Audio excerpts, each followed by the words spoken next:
agora a gente vai começar a primeira parte do evento. E, para isso, eu convido ao palco o nosso CEO, cofundador e membro do board da Rimini Street, Seth Ravin.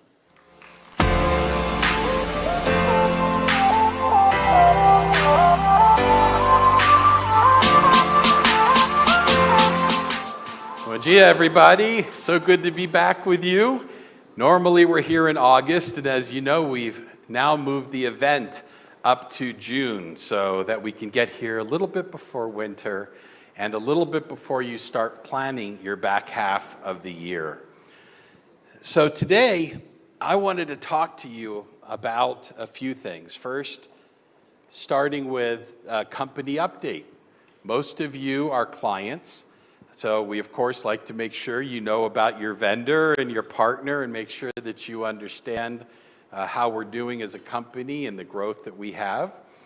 And second, talk to you about how some of the new technologies, AI, reporting, analytics, are being invested in by your colleagues as we work with clients and governments all over the world to share that insight with you, so that you can use that information and hopefully help to formulate some of your own thoughts about how you want to deploy or take advantage of some of these new technologies. And of course, more importantly, how do you fund it? How do we find the money and the time and the people to invest in those items? So starting first with talk about the legal department. Can you read all that fast? We'll skip that. But as a company, we've continued to grow. We've continued to expand our operation. We have nearly 3,000 people in 22 different countries working around the clock, processing transactions with companies of billions of dollars every month. And we do work from all the way from any kind of, whether it's retail or manufacturing, banking, every industry you can imagine, all the way up to government. We do a lot of top secret work for military and intelligence units around the world where we make decisions in current wars that you see right now. There's Rimini people behind the scenes helping to protect people, and also weapon systems and nuclear power. So we have responsibilities that are very large, very serious, where people will die if we make mistakes. And so we take our work, of course, very, very seriously in that context. We're nearly $500 million a year in revenue now. 19 years. We've grown nicely from my living room where I started the company in my house 19 years ago. And I'm so proud of the work that we're doing all over the world. We're servicing companies and governments in over 100 countries. So we truly are a global organization. Our operations in Brazil continue to expand. In just a few years, we're over, 250 people now in Brazil. We're continuing to expand the workforce here. And in fact, we're expanding, our plans are to over 1,000 people in Brazil in the next few years. So we're growing rapidly here. This is the new center of our operations for the Americas. Again, a big point, we chose Brazil because of the technical talent and capability. And time zone parity for North America. And so we're doing a lot of our service out of Brazil, covering the North American hemisphere and even parts of the world. Our Indian operations are nearly 1,000 people as well. They're a few years ahead of Brazil in terms of maturity and growth, but they are serving more Europe, Middle East, and Asia because, again, time zones work better for India for those zones, and Brazil works great for North America coverage. So we're going to continue to invest significantly in Brazil, building out new facilities to handle our huge workforce here, primarily scheduled around Sao Paulo, but we will be opening new facilities planned in the south and the north. We're going to be expanding our office operations outside of Sao Paulo. So a lot of exciting growth here for us in Brazil. As I mentioned, with thousands of people and growing 1,000 people here in Brazil, getting top talent is a key for us as well as for all of you. We all know that IT is a business of talent and the right people to bring the right ideas. And if we don't staff with the best people, it's really hard to do the kind of complex, big projects all of you are thinking about over the coming years as we evolve our IT organizations. So we focus a lot on people. We are best places to work all over the world. We continue to win awards, even by our own employees in their own independent voting. But we continue to focus on this in a very big way. Also, we have to serve our clients with the best possible awards. And so coming in, winning service awards, the prestigious Stevie Awards, we continue to build our trophy chest, as we say, of awards in customer service, including Trust Radius, as well as some other items in terms of Gartner awards, and onto expanded portfolio. We are now servicing more products than we have ever done as a company. We have over 100 different products that we service today and will support, most of them not even listed here. But in addition to the vendor replacement support, where we'll take over Oracle support or SAP support, we'll do that for 100 different products alone today. We're also in the business now of running those systems with over 150 customers in the early part of our launch of AMS services globally. And we're servicing some extremely large enterprises, and we're now many customers already in Brazil.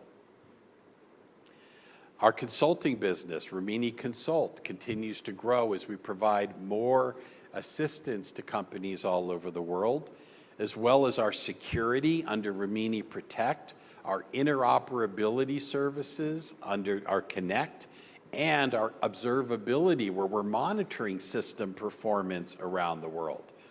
Rimini Street, as you can see from the time that we respond, 4.9 average client satisfaction, less than 2-minute average response time anywhere in the world, over 75% savings. So we're hitting some top metrics in the world in terms of our responsiveness and capabilities. And we're bringing all that to the table and saying we're not only today the best at resolving issues when they happen, but our goal is to suddenly be in the business of anticipating issues and stopping issues before they happen. That's a major change to the next generation of service that we're providing. Let's make sure those issues never happen, and then we keep those systems and uptime running even smoother. We recently announced, as you may have seen, our new VMware service, which of course is taking the world by storm. The analysts have seen us as the rescue for VMware customers around the world. Those of you who are familiar with what VMware has done, they're sending bills to customers that require them to now go into new subscriptions, 10 to 12 times the price they're paying currently. We're coming in and keeping those prices flat for customers, taking over support, and we will provide that support for years into the future. Enough time for VMware customers to understand, do we want to continue to use the technology? Do we want to switch to a different technology? If you do, it might take time to study the technology, go through a process of testing the technology, and we will provide that time with a stable pricing to make sure that customers can continue to function on their VMware products without being forced into these crazy contracts that Broadcom has forced among VMware customers. So now let's talk about AI analytics and reporting. This is the area where most of our clients around the world are funneling their investment and their time and their focus. Every one of you is sitting on unbelievable amounts of data. Every one of you who's probably trying to figure out, what do we do with that data? How do we make it work for us? Why are we storing all this data if we can't figure out how to turn it into something valuable? All of us need information from that data we're collecting. But how do we do that? Many companies are still in old-style reporting, printing out reports, but that's not really insightful. That's not really helping them run the business. I looked at our own finance group. They sit down with individual groups and they present them reports, profit and loss statements, budget statement. They look at it, they don't even know what they're looking at. What do I do with this? It's a bunch of numbers. That doesn't tell me about what I'm looking for. What are the trends? What are the things that are going to help me make decisions? So this is the area that we're seeing people put money into, not try to take money out of. And it's a complex area. Of course, AI, everyone's talking AI, AI, AI. Remember 2 years ago, we all sat here, cloud, cloud, cloud, right? Now it's, I want to give you back my cloud. Right? It's so expensive. So it's always the latest technology of the day. And AI, of course, is the latest everyone wants to get in on. And I'm sure your board of directors have said, what, we're not using AI yet? How many people can we cut if we use AI? It was interesting to watch IBM on the day that ChatGPT became a household name after only a week. No one ever heard of it, and all of a sudden, everyone's talking about ChatGPT. IBM releases a statement saying they're going to cut 10,000 employees because of ChatGPT. Very interesting. So let's take a look. The first thing that we're trying to do as a company and as your partner is to help demystify some of these technologies. If you're a CFO, you're in procurement, some of this stuff will make your head spin. Those of us in technology have a hard time keeping up. All the terminology, what is this technology? How do I use it? It makes us all crazy. But if you're not in the tech business, it's even harder to understand. You're a CFO. Your CIO comes to you and says, I want to implement and train our AI model. What are you talking about? As a CFO, you're trying to figure out what funding should go into these projects, but you don't understand the technology. You know, they used to say men and women don't talk the same language in a marriage, right? We all know that. This is the same thing between CFOs and CIOs. CIOs talk about security. They talk about training AI models. And the CFO sitting here going, how much is it going to cost? What's my ROI? And they talk past each other. It's a very difficult relationship often between CIOs and CFOs. And we've done a lot of research on it. But these three technologies between, you know, what is cloud computing, right? Basically, you're running on someone else's computer. So you don't have to have your own. That's basically what it is, okay? But it has some other model components to it, which is, I don't need to know how much computing power or storage I need because it can automatically expand if I need more suddenly. If I'm a retailer and I announce a new sale, and all of a sudden 1 million people come to my website, and they all want to look at this product or buy it on my web commerce. Well, in a cloud environment, it can expand automatically to cover all that capacity need. Versus if you had fixed amount of storage and computing power in your operation, they may get what we call a denial of service. They may overload the server. No one can get in. It could be a disaster. So there are advantages in some of those models to be thought about. In artificial intelligence, obviously we just talked about this AI. What is AI? AI is about these algorithms and this idea of learning and adjusting based on what it sees. And you have to tell it what What domain of data am I looking at to learn from? You hear all this complaints and legal concerns about, well, I don't want my data being looked at by someone else's AI machine who's absorbing my personal information into its thoughts. These are really complex issues, a lot of legal issues. But then analysis, the analytics. To me, this is actually even more important in some ways than AI. This is, again, how do we figure out what do we see in our data? How do we get that to be useful? 3 examples. Netflix, right? The ability to expand, and they talk about that here, right? They used the cloud to expand and contract as needed. Now, that has different cost components to it, but it works for their business because they're not sure how many people will watch something or not. That expandability works for them. That's a key part of their business. Spotify, the ability to use AI to learn about what you like so that you only see the songs or it gives suggestions for things related to what you like and it learns. UPS, using its data to optimize its routes, reduce costs, and deliver packages faster than for their customers. Again, an example for each of those areas of how that technology can be used depending on their business.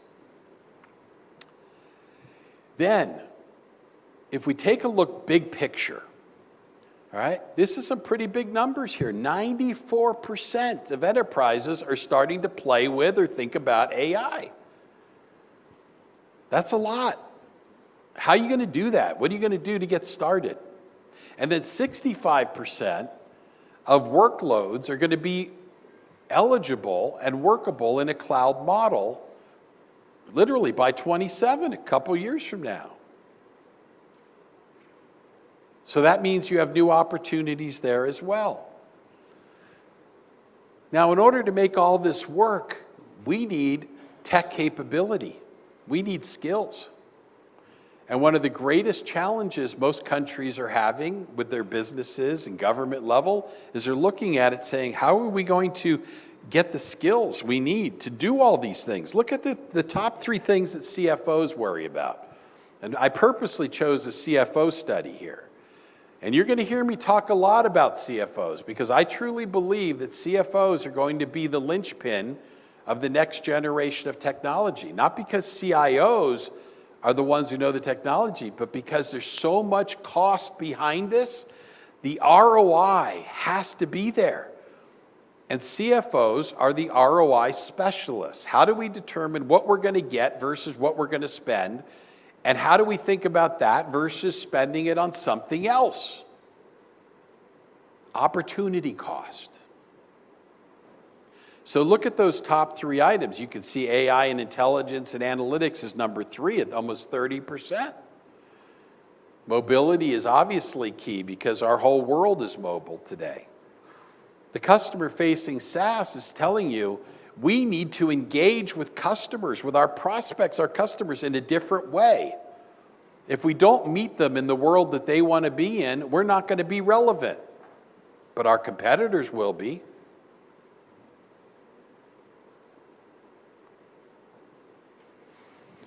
Now, technology spend is causing CFOs some heartburn. And I'll show you some numbers here in a second. But we have all these problems. We've got inflationary costs. We got labor costs going up. We've got all these challenges affecting our IT operations. And if we can't get the skills, we can't deploy the technology we need to deploy. And what IDC is saying here is, okay, let's make some decisions. Let's make some decisions about how we're going to spend our internal dollars and our internal money and spend on people. How are we going to deploy our people? Do we want them running the systems day to day, or do we want them doing something of higher value? And what you're seeing IDC saying essentially is what Rimini Street does. We're coming in to run the systems, we're taking care of support so that your people and budget can be focused in other areas. so that you can hire people that can drive value. You all know how much thanks you get for running a system every day. You sure hear about it if it doesn't run well. But at the end of the day, no one thanks you and says, God, I'm so thank you that general ledger program ran today. Thank you. Or the accounts payable system ran. Those are low focus areas for the business. As long as they run, they're part of infrastructure. Every company, every government has to do analytics. Every company has to figure out and run transactions. So at the end of the day, if you could take your team and focus them on the high value items and outsource all of the day-to-day operational items, that can be a big win for a lot of organizations. And they also retain their people because it's more interesting work. With HSBC Bank, what we did is we came in, they've got 100,000 employees in 100 countries. We took over the HR operations so that they could focus their team on internet banking, because that's where it's all at. If they don't compete in internet banking, they're not going to be relevant in the world in the next 30 years, competing against other internet banks. So all their people are working on the banking applications now. So now they're in the business of the business instead of just running the HR system, running the financial system.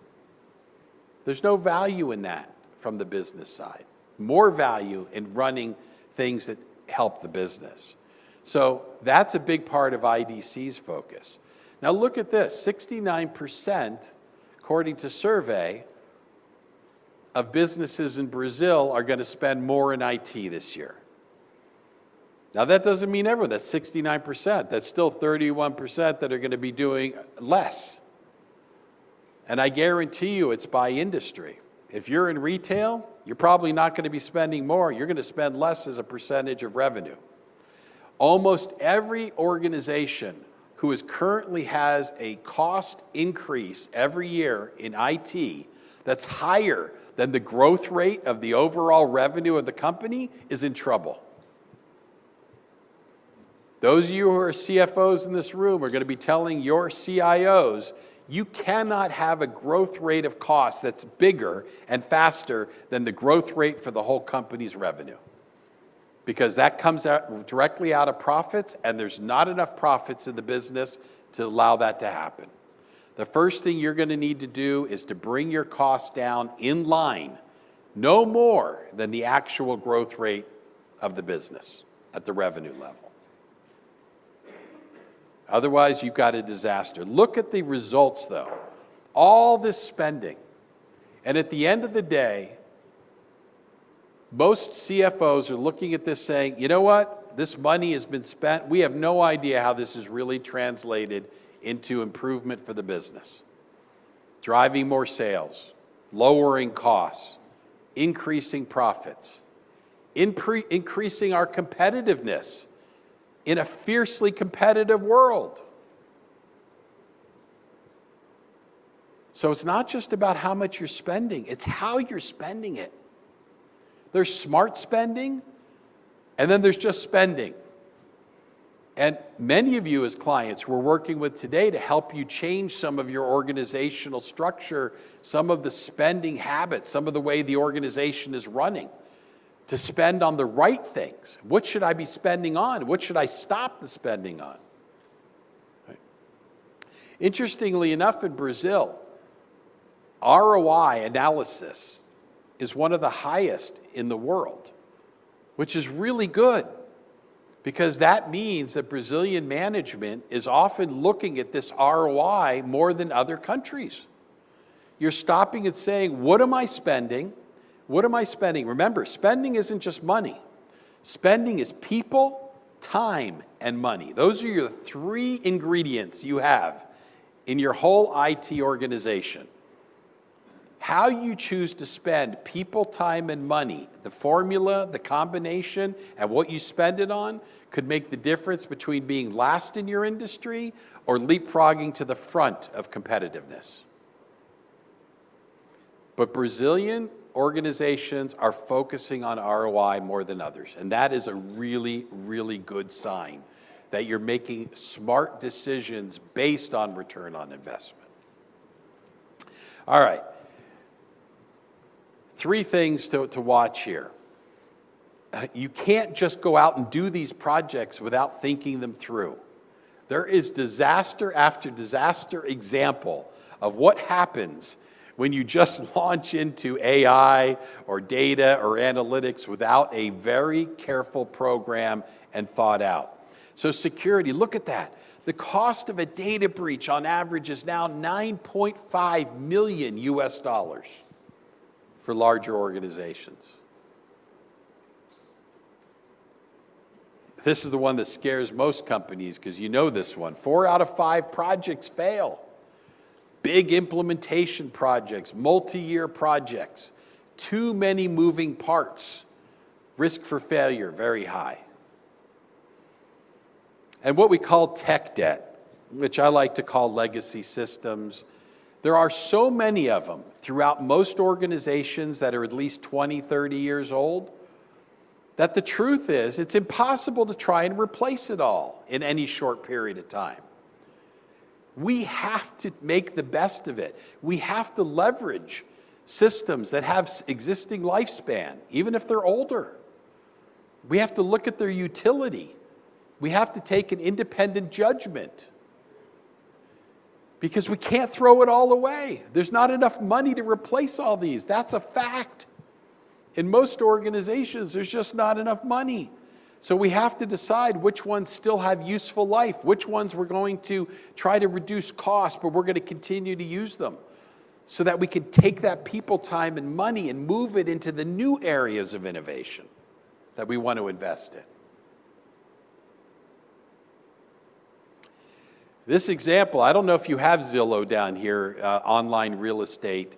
This is a firm that shows you houses and what their prices are that are available for sale. They'll even tell you what the current value is. Hey, I wonder what my neighbor's house is worth. You put the address in, and it'll tell you. It'll give you an estimate of its value. So Zillow started a program. They said, we're using AI. We have put all this data in there, and we created a formula. And we will buy your house from you. If you don't want to wait to sell it, you click a button and says, buy my house. And it will generate a price. And it'll say, this is the price. We'll buy it today. You don't have to wait to try and sell it to someone. But you know what? The algorithm was wrong. The AI had the wrong information. They bought so many homes at the wrong price. They lost $881 million by buying all these homes at the wrong price because the AI model was wrong. They had to cut 25% of their workforce just to survive, all because a group of programmers wrote this, but they didn't test it well enough. And they rolled this out across the United States, and it nearly cost them $1 billion of losses.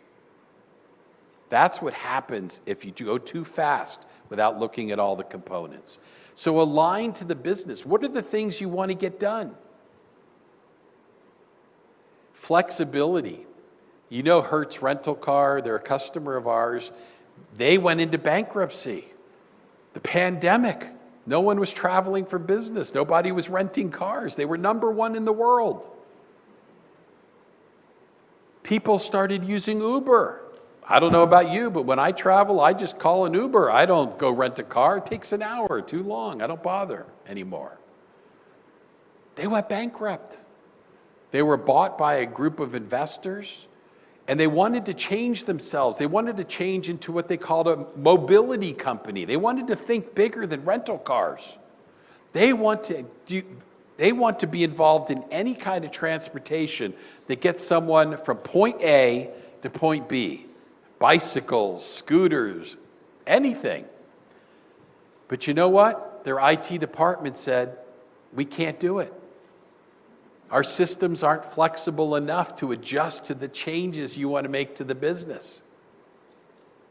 So we had to help them re-platform all the different layers and components to give them the flexibility to be able to do the business that they want to be in. And a lot of businesses are now held back by their IT organization. That's a huge problem when you have to be able to evolve with flexibility. And when doing AI, choosing AI, I am a big fan of choosing small, discrete projects. Some people want to do these very big AI projects. And you know what? Like a lot of big projects, most of them fail. They're too complicated. Choose a business point that you want to resolve, a business issue, a specific issue, one issue, and build a piece of software to solve that problem. We did it, Rimini. We built all open source AI platforms. We built an innovation team whose job it was to think about AI and machine learning solutions to help the business be better, to help our engineers be better. We created one we call, which was basically assignment manager. When you put a case in now, we look at 40 different vectors. We look at what engineer, what language, what time zone, how many other cases do they have? What's their history of solving a case like this? Who would be best in our organization of 1,000 engineers to work on this case? It goes through all of that, and do you know it does that in 7 seconds? 7 seconds, and it assigns the case. Something that would take before 20 minutes if you needed to look through 40 different vectors, okay? It's improved our response time on case resolution by 23%. Now that is a real value add to our clients. We're solving cases 23% faster than we were before we deployed our AI tool. That's value. And we've got several other tools that we use as well, all to solve different issues. And they've been successful. So here, as we talk about, it's either you're solving for optimization or new processes, but be discrete, small projects, and be successful. Now, a lot of things that people forget. Go back to the discussion there about the failure of the real estate company, right? Look at this, data challenges. Most of you have data in different disparate systems. It has to be brought in together, cleaned. Don't underestimate the cost of getting your data in order. If your data isn't in order, it's not going to produce anything of value, because you can't train AI and you can't get good data analytics unless you clean up your data. It's a huge problem for companies, and people highly underestimate the cost of pulling that data together and cleaning it before they start these projects. Don't just focus on the technology. Those of you who have implemented systems know implementation is hard. Getting people to change or use the new systems that you roll out or use them right takes time, investment. You have to have training. A lot of people think they just create the technology and send it out and everyone just suddenly uses it and it works. No, it requires changing people's mindsets, integrating it into their daily lives. Don't underestimate that. That's a huge reason projects fail. And then, as I mentioned, keep it simple. Don't overcomplicate your project. We all have grand ideas of what we want to accomplish, but accomplish it a piece at a time. Be patient. Take a step. Take another step. And make sure one step at a time you work your way to success. Okay, 2 approaches to ERP and AI innovation. Now, people like SAP, of course, want to build in AI into, and of course, if you were at Sapphire last week, it was all AI. We're building AI into into our products. Okay, what does that mean? There's two choices for you architecturally.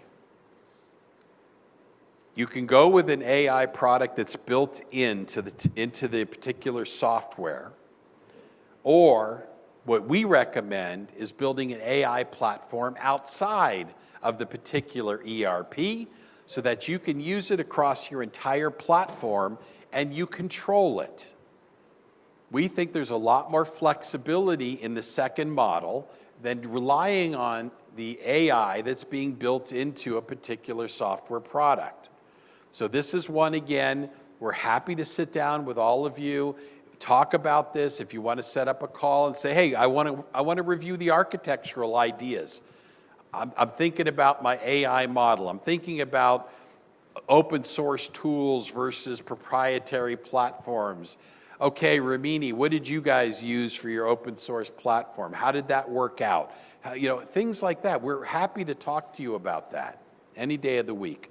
But we believe in this innovate around the edges model, which is leaving a core ERP without continual upgrades, without continual spending, driving ROI and value out of it, and building your technology around it. The hardest thing, especially if you're a manufacturer, do you really want to change out 20 different factories worth of operations that took 10 years to stabilize? Or do you want to build around it? And do you want to add the new technology layers? You have that ability. You don't need to change it all out. Again, we've proven that out for thousands of customers. Coming back to cloud, interesting, if you've seen the new stories coming out, right? We were cloud, everything. Okay. When I talked about that example of expanding automatically, how many of you in here have gotten bills from your cloud provider that knocked you out of your chair? Because there's a cost that comes with that auto expansion. You're a retailer and you put out a great sale and everyone went to your website, and then you get a $1 million expansion bill that you weren't expecting. There are costs associated with those flexibilities. Do you need those flexibilities? Depending on your business, they may be helpful, they may be not. There are many stories now of companies that went multi-cloud. And guess what? They have so many clouds, the cost is now 10 times what their on-premise was. And they're going, what the heck happened? I thought I was supposed to save money with cloud. So now we're coming in and doing cloud rationalization. We're saying, get rid of that cloud, get rid of that cloud, get rid of that one, keep that one, right? That's what's going on now. This is okay, everybody went crazy with cloud. Now let's get down to rational. Now we understand the cost models better. Let's get a rational plan that'll help you achieve the original goal. It should save you money, not cost you money. There's ways to approach that. But the other interesting story that's coming out is there are lots of new stories of cloud repatriation. You guys heard of Moore's Law, the idea that technology doubles in capability every year and it goes to half the price? Okay? What most people haven't realized is now you can buy a server with so much capacity, so much compute capacity, so much storage capacity at a fraction of the cost of what it was 5 years ago. And what companies are finding is that for some workloads, because of the way the cloud cost models work, it's actually cheaper to bring it back in-house. So the lesson here is, as we note, it's not just cloud for everything. Be discriminatory in deciding and in analyzing what should go into the cloud. Does it make sense? Or should you just buy a new server at a fraction of the price and run it in-house for that particular application? And for a couple years, it was almost dirty to say, oh, I'm not going to go to the cloud. I'm going to keep it in-house. Okay? But believe me, globally now, with your colleagues, there's a lot of discussion about rationalizing what we're doing with our clouds and deciding what we're going to put in the cloud, and some things we are going to keep in-house. and save a lot of money. Some companies are saving millions of dollars bringing it back from the cloud, depending on their needs and the model and the way that that software works. So, bringing it all together, the traditional Gartner model says that most companies spend 90% of their IT budget just day-to-day, maintenance bills, running their systems, keeping things running in their daily operation, which only leaves generally 10% for innovation. All these things we're talking about, AI, analytics, reporting from a single source of truth and data. We believe if you follow these processes and you think about using cloud in the right way, you use AI, analytics, you think about your data, driving value. If you do all these things, we believe you can bring down your daily operating spend to 60% of your IT budget, allowing 40% to be invested in all these great new technologies that can change the business, change a government operation to serve taxpayers better, constituents. This is, as CIOs and CFOs and procurement, this is what I believe is your mission.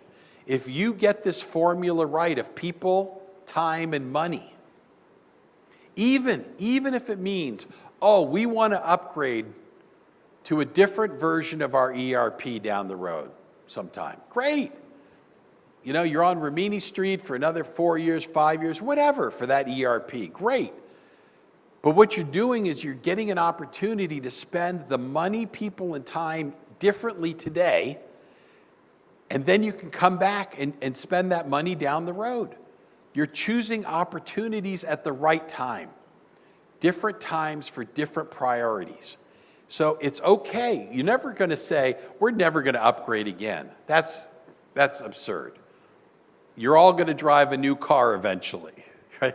We're all going to have a new house eventually, right? All those things. The question is about ROI and its timing. For example, one telecom company in the United States, we serviced them for 4 years. They wanted to delay an upgrade, just 4 years. They wanted to do the upgrade. But they also wanted to be number one in 5G to beat their competitors in the early years of 5G. The upgrade is going to cost them $5 billion US over 5 years. We pushed that off, that $5 billion spend for 4 years, allowing them to spend $5 billion in 5G technology and towers. And we saved them $80 million in that process. Huge success. And now they're going to begin their upgrade. Wonderful. We achieved the mission. They became number one in 5G. They achieved their strategic goal for the business. And now we're achieving all their goals from an IT and budget perspective as well. So think flexibly about the way you run your business.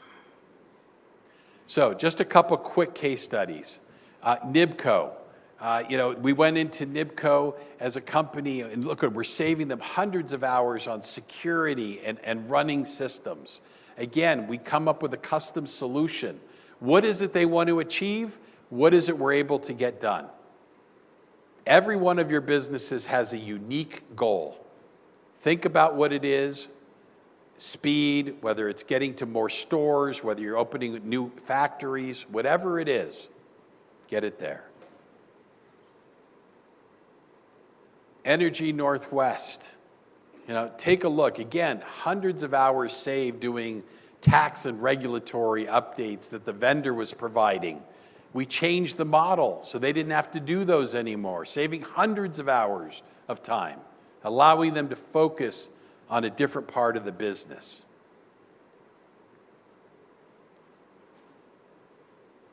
Iguatemi, one of our local customers here, again, running shopping centers, being able to put more money into new technology by not having to do big upgrades that were unnecessary, that wouldn't provide value to the business.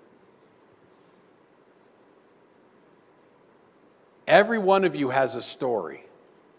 Every one of you has this different set of objectives and goals. We're more than pleased to help you craft them. Look to us as your partner. Hey, what are others doing in whether I'm retail, manufacturing, banking? Tell me more about where they're spending. What are they thinking about in terms of their platforms? So that I can gauge myself against it. Maybe I can learn something from that. So please call on us. It's one of the benefits of working with thousands of organizations around the world. We can tell you what people are doing. We can tell you the mistakes they've made and share that with you to help you build a better infrastructure for this next generation. So please use us. That's what we're here for. And it gives us a great deal of joy to help you figure out your business, your individual government agency, and move you forward. Thank you very much, everybody. And I just wanted to give you the summary here. Thank you. Thank you very much. Thank you. There you go.